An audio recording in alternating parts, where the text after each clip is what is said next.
All honor to you who are mothers, stepmothers, caregivers, and let's include everyone who graciously supports mothers and those who nurture children or pets or plants as a loving mother might. But I know that days like this can be unhappy too. They may remind us of something we don't have, never had or don't have anymore. Mothers may be grieving for lost children, separated children, or children they never had. Grown children may be grieving for their mothers or remembering ways in which their mothers harmed them. So my heart is open to you, knowing that today may be complicated. There are two famous mothers in Buddhism that we can honor today. There is Maya, Buddha's mother, who tradition tells us died 7 days after Buddha was born. In Buddhist mythology, however, after her death, Maya incarnated in a heaven realm and continued to have contact with her son there.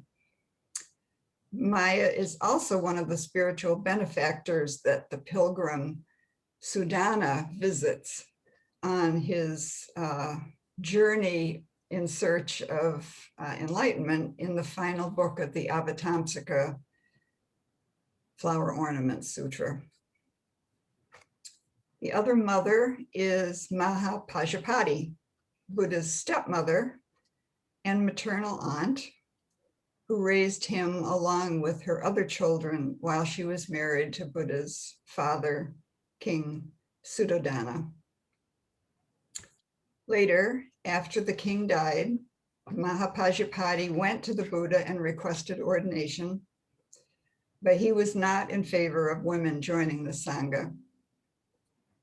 Finally, though, through the intervention of his cousin Ananda, the Buddha established the order of nuns and ordained Mahapajapati as its founder.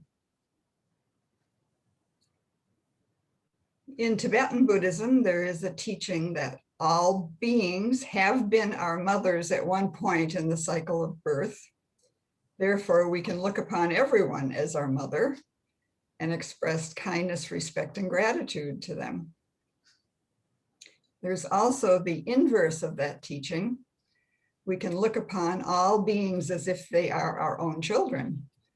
The Metta Sutta says, even as a mother protects with her life her child, her only child, so with a boundless heart should one cherish all living beings.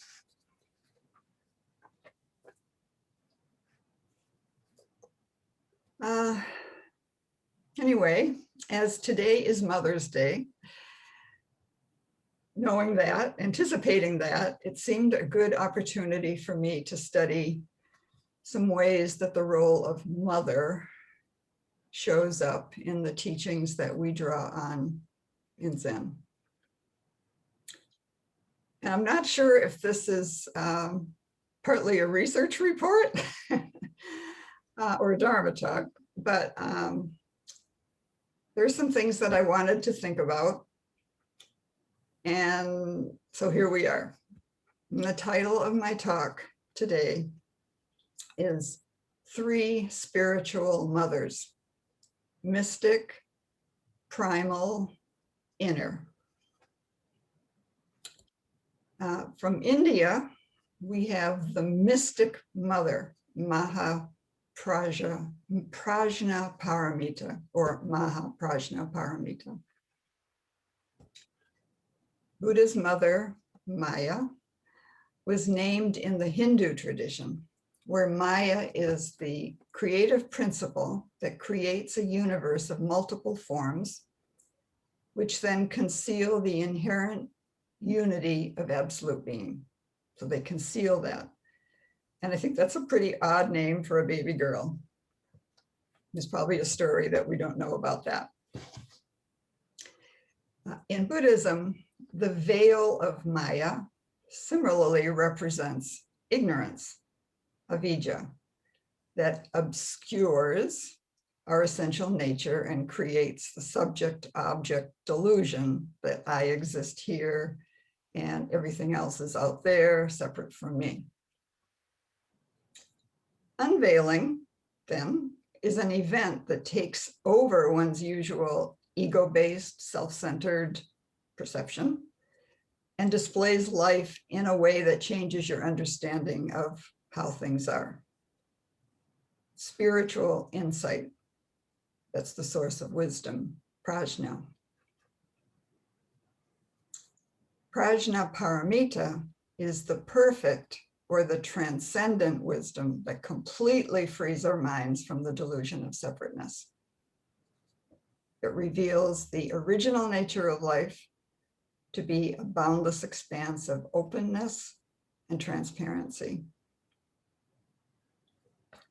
Robert Thurman says that the bodhisattva who encounters perfect wisdom feels the great relief of freedom from subjective and objective self-habits with joy and gratitude that knows no bounds.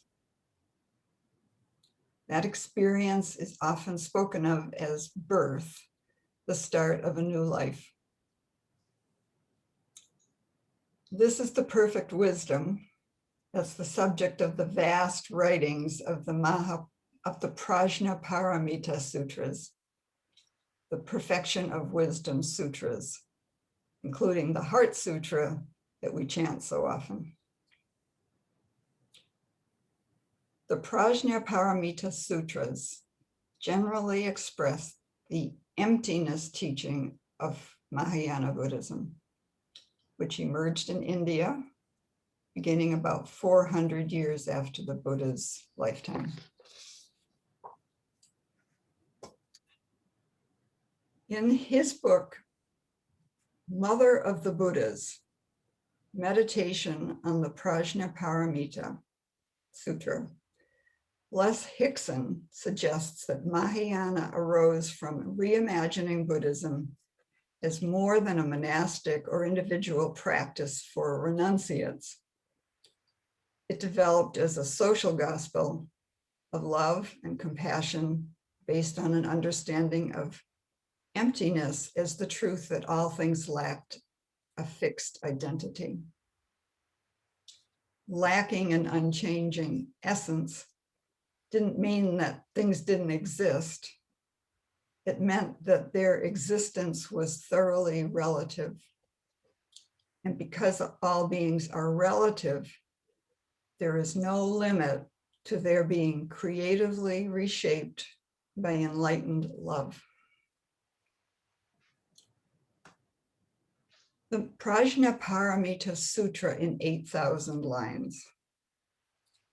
And that's the book that Les Hickson was speaking of in the book title I just gave you. It appeared around 100 BCE and is considered the originating text of Mahayana. It describes the mind of a mature practitioner of Mahayana like this.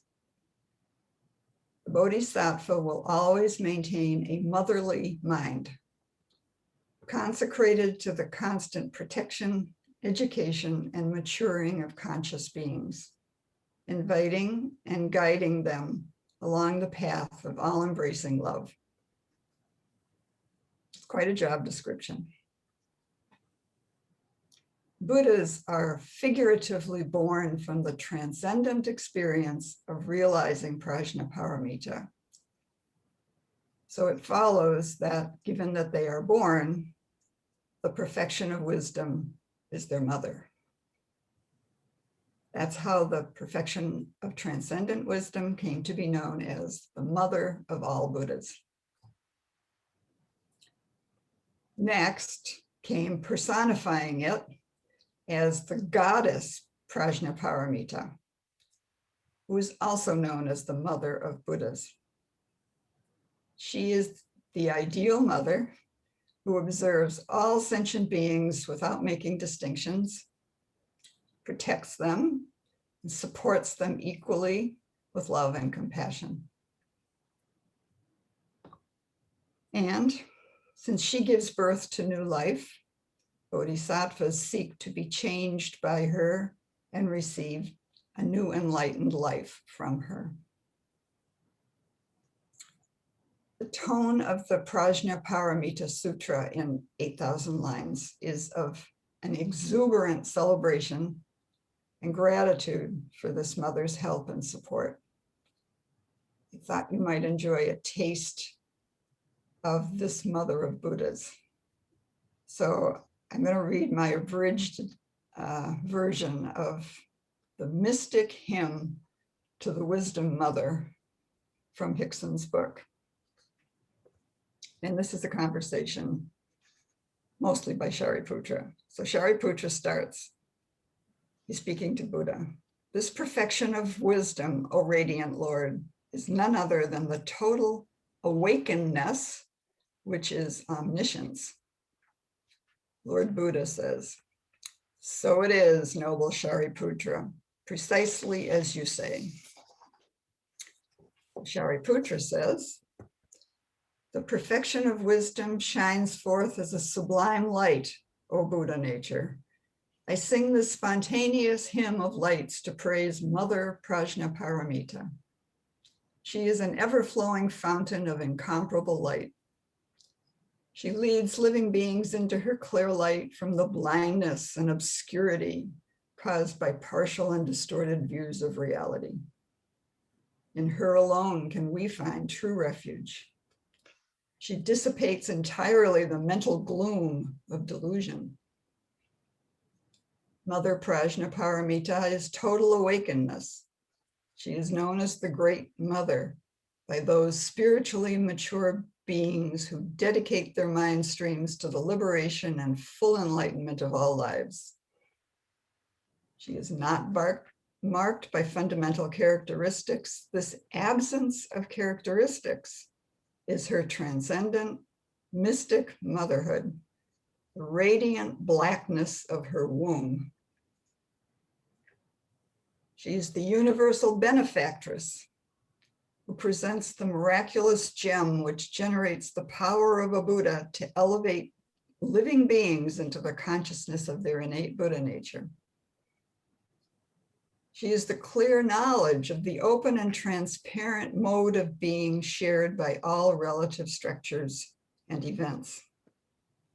She is the perfect wisdom who gives birthless birth to all Buddhas. And through these sublimely awakened ones, it is Mother Prajnaparamita alone who turns the wheel of true teaching. And Lord Buddha says, precisely so, beloved Shariputra.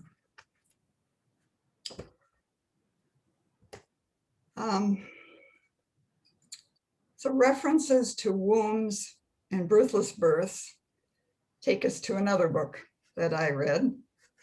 And it's a book by Red Pine called The Heart Sutra, The Womb of Buddhas. Red Pine is a noted translator of important Buddhist sutras, and this book is very widely read.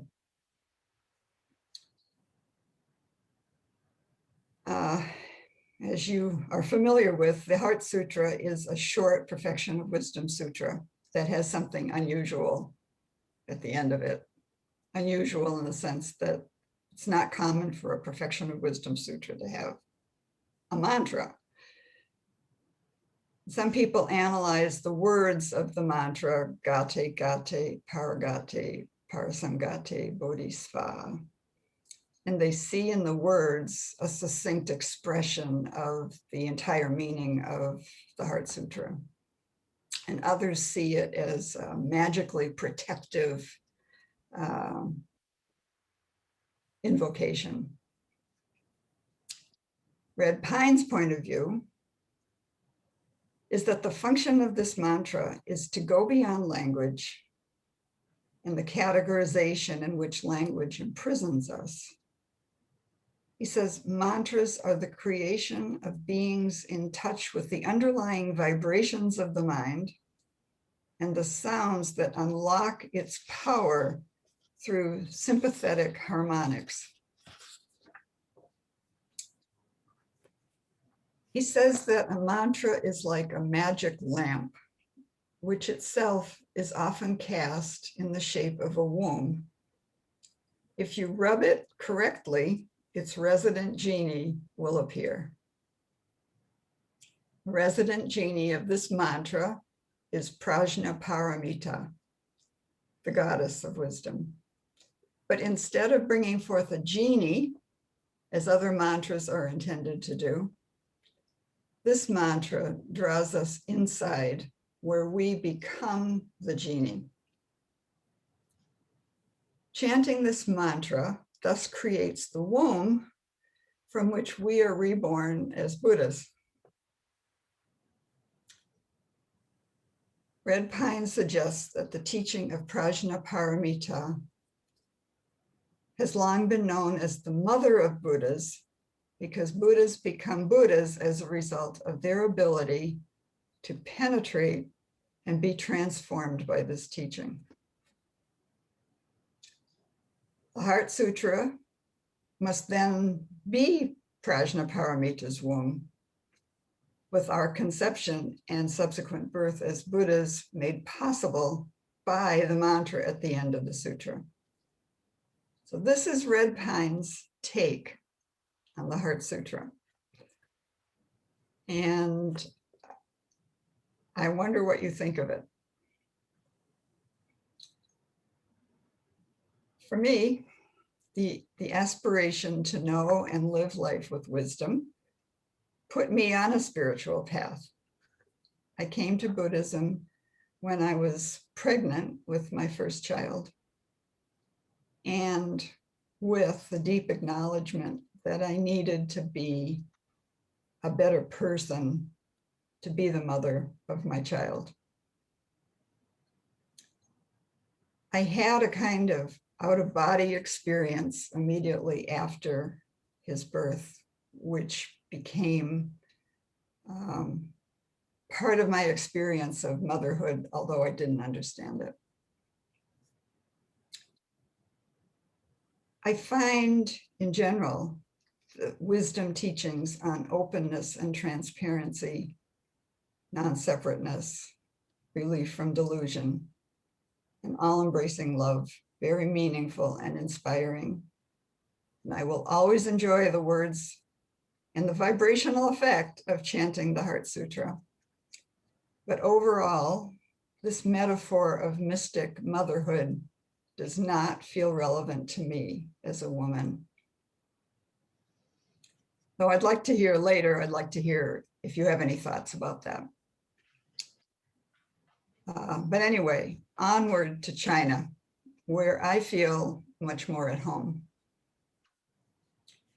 One of the best books I read last year was a book by David Hinton, China Root, Taoism, Chan, and Original Zen.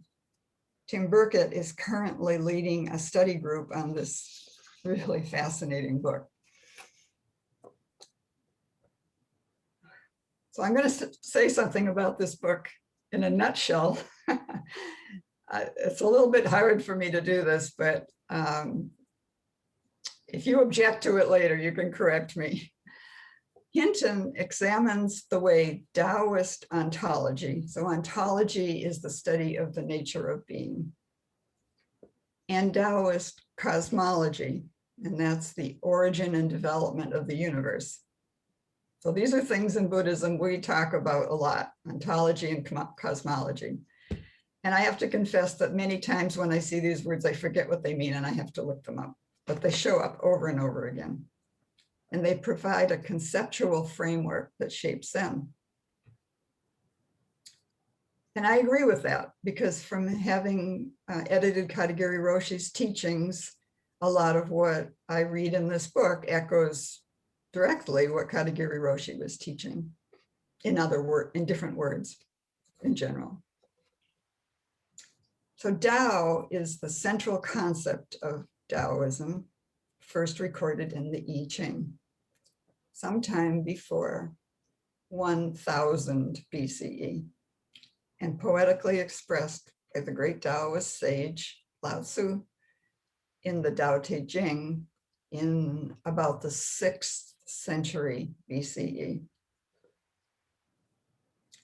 Taoism derives from a primal, gynocentric oral wisdom tradition going back to China's Paleolithic cultures, where the empirical cosmos was recognized as female in its fundamental nature, a perpetually generative organism in constant transformation.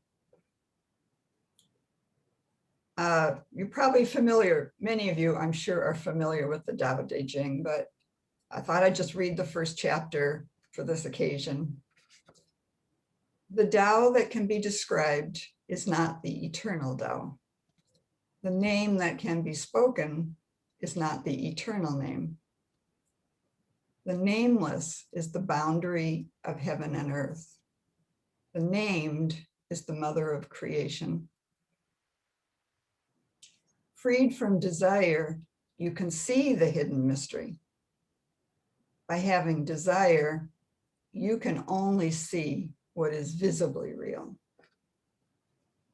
Yet mystery and reality emerge from the same source. This source is called darkness. Darkness born of darkness, the beginning of all understanding. So you can see Taoism using female images, such as the mother of creation or mother of all things, to represent the generative nature of Tao, the way that is otherwise unnameable.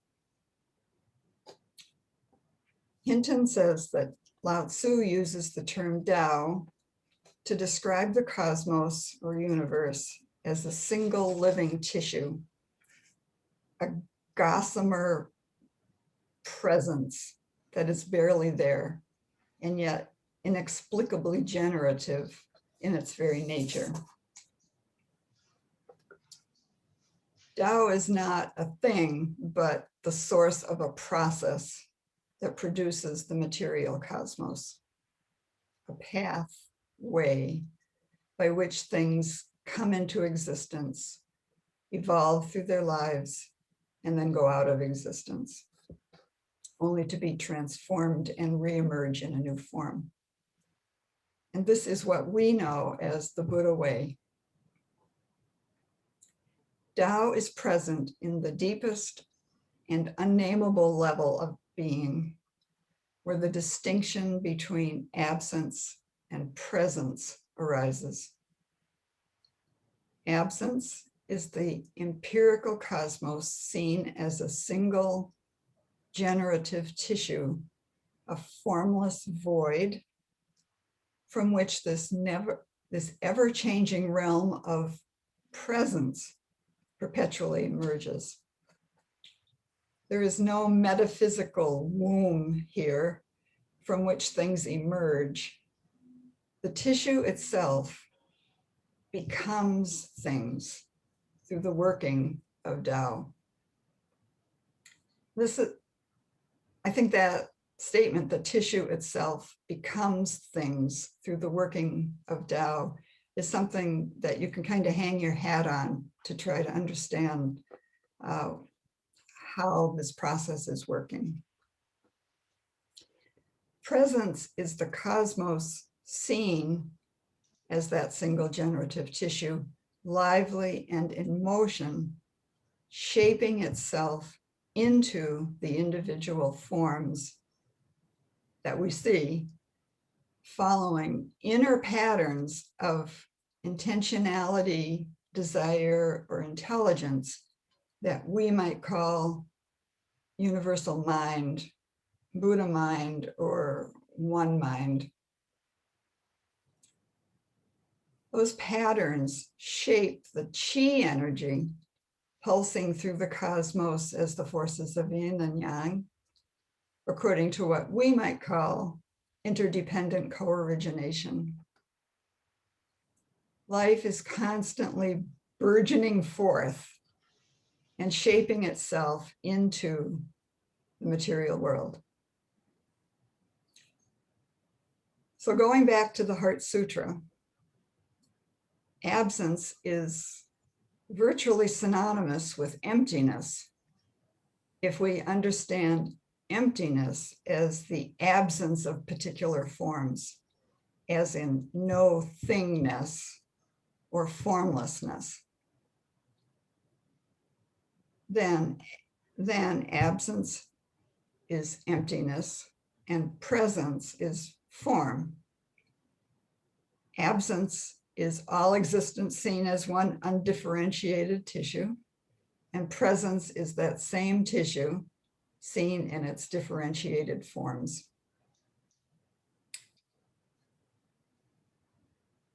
As I understand it, absence is what Prajnaparamita shows us when our subject-object-based mind is quiet. Then, from a foundation of seeing absence, seeing presence is seeing the world emerging around us with truly open eyes, which are a Buddha's eyes. Each moment and each thing is an origin moment / place. That's how Hinton describes it. What Buddhism talks about as the present moment of life that is occurring at the intersection of time and space.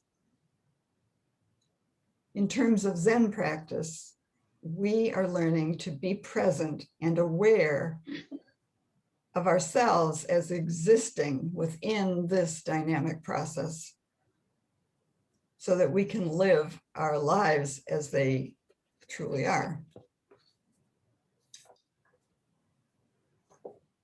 In our ordinary human understanding, we are separate from everything else.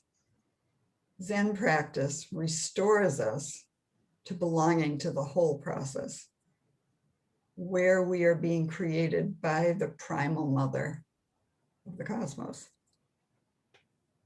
And when we become intimately aware of being within that whole, there's bliss. This whole representation of Tao as a mother feels wonderfully supportive to me. I feel I can depend on this mother. And here's something from Katagiri Roshi. Buddhist faith is not only to believe in something, it is to actually realize the vastness of Buddha's world. You depend on the vastness of the world that embraces and supports your life, and you just bask in it. It's just like the relationship of mother and child, like a baby seeking and basking in mother's compassion. You grow as a child of Buddha.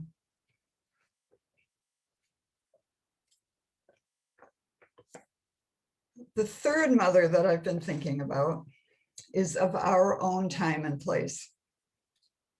And it's the nurturing and healing inner mother. Tim Burkett has given several helpful talks around reparenting ourselves and healing our childhood wounds as a spiritual practice.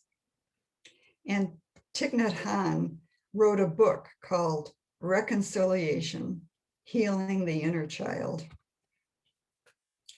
In that book, he says that the cry we hear from deep in our hearts comes from the wounded child within. In each of us, there is a young, suffering child. We have all had times of difficulty as children, and many of us have experienced trauma. If we know how to generate the energy of mindfulness, mindfulness is a strong source of energy that can recognize, embrace, and take care of these negative energies. Healing this child's pain is the key to transforming anger, sadness, and fear. The wounded child asks for care and love. Caring for our wounded child arouses compassion and mindfulness in us. And our wounded child may represent several generations. So when we're embracing the wounded child in us, we're embracing all the wounded children of our past generations. That's Thich Nhat Hanh's teaching. I recently read that the CDC, the Centers for Disease Control, research shows that 61% of adults in the United States experienced at least one ACE, adverse childhood experience, or sometimes it's called event or trauma, when they were growing up. And 1 in 6 experienced 4 or more. And this is many of us. We know that healing this pain is helped by acknowledging and fully understanding what happened, and then treating ourselves with compassion. In my case, an important part of my spiritual path is healing, learning to be the mother that I needed as a child, an inner mother to take care of that sad child, to take that little girl by the hand and say, it's okay, you're safe now, you can relax, I can take care of you. There's something in spiritual practice about restoring our connection to the protection, love, and compassion in the depth of life that mother represents to us. I've been working on this for a long time. So here's a little story from the pandemic when I recognized a change in myself. And it happened because what I wore during the pandemic changed. I did not have a warm relationship with my mother. I believe that she loved me, yet she was emotionally and physically abusive to me in a way that was sort of acceptable at the time, but left emotional scars. I don't have any memories of her hugging me or showing delight in me or giving affection to me the way that she did to her beloved dogs. My mother died 25 years ago. And many years before that, she knit fabulous wool sweaters for me. I still have 2 of them. On one of them, something went very wrong when she attached the sleeves. So the sweater makes my shoulders look very lumpy, misshapen, just wrong. And so I never wore it. At least not. No, I never wore it. It was in storage. I tried to wear it, but then put it back. But being isolated alone over the winter, one cold day, I thought, well, there's no one here to judge how I look in this sweater, so let's just wear it. And then I ended up wearing it often, even seeking it out, because something happened when I picked it up and put it on. Through touching it and wearing this imperfect sweater, I started having a warm feeling from my mother, that I had never had before. I felt grateful for having had a mother who wanted to make things for me, even though she was imperfect and didn't get it right. The sweater became a conduit for feeling connected to her that bypassed our troubled history. I felt how she also had been a wounded child, and she needed mothering too. So I offered it back to her through the sweater, through physically touching the sweater.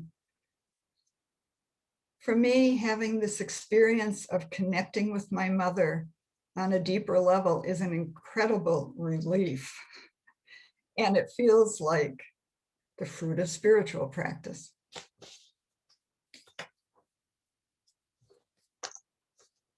Sometimes when I'm working on a talk, things pop up that just seem to belong there in the talk, even though it's not clear to me why.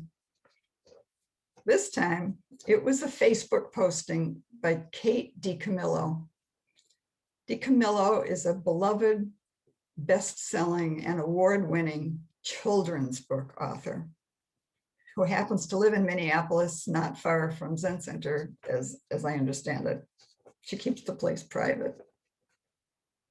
The Loft Literary Center says her book's themes of hope and belief amid impossible circumstances and their messages of shared humanity and connectedness have resonated with readers of all ages around the world.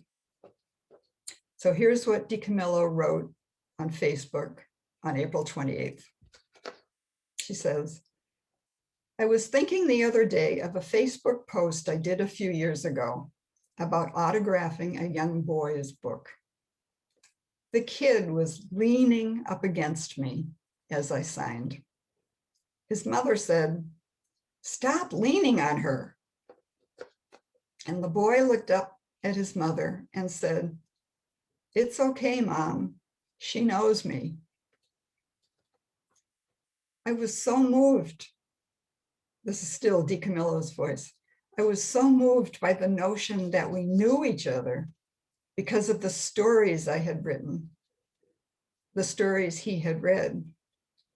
Looking back on it now, after a year of no signings, no physical contact, I can still feel that connection. I can feel those readers leaning in. I want them to know I'm leaning back. We're leaning on each other with story. For me, as a mother and a grandmother, feeling a child leaning against me and trusting me to be there for them is one of the great joys of life. And so is leaning together with others through sharing our stories. And that's one of the reasons that I am very happy to be with you today, celebrate Mother's Day with you. And may you all be well.